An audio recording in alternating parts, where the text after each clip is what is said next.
सरकारने जारी केलेल्या अध्यादेशानुसार सरसकट मराठा समाजाला आरक्षण देणार नाहीत। मनोज जरांगे यांच्या लढ्याला काही प्रमाणामध्ये यश आलंय। जोपर्यंत सकल मराठा समाजाला सरसकट आरक्षण मिळत नाही तोपर्यंत त्यांनी हा लढा थांबवू नये।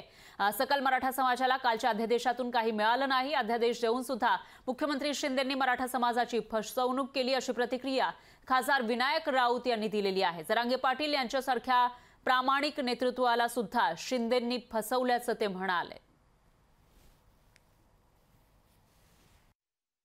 सगळे सोयऱ्यांची तपासणी करायला जी प्रशासकीय अडचण आणि त्याच्यातून त्यांचे होणार सुटका याचा कालावधी जर पाहिला तर तो सुद्धा अनुत्तरित राहिलेला आहे। आणि त्यामुळे फक्त मुख्यमंत्री एकनाथ शिंदे यांनी मराठा समाजाचं नेतृत्व करणारे मनोज जरांगे यांना फसवलंय आणि मराठा समाजाला सुद्धा फसवलंय अशी भावना संपूर्ण मराठा समाजामध्ये निर्माण झालेली आहे। त्यामुळे माननीय मनोज जरांगे पाटील यांनी सकल मराठा या समुदायाला सरसकट आरक्षण मिळेपर्यंत शांत बसू नये अशी आमची सर्वांची त्यांना विनंती आहे।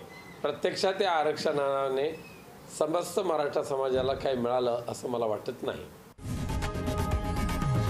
लोकशाही मराठी ऐका, पहा, जागरूक रहा।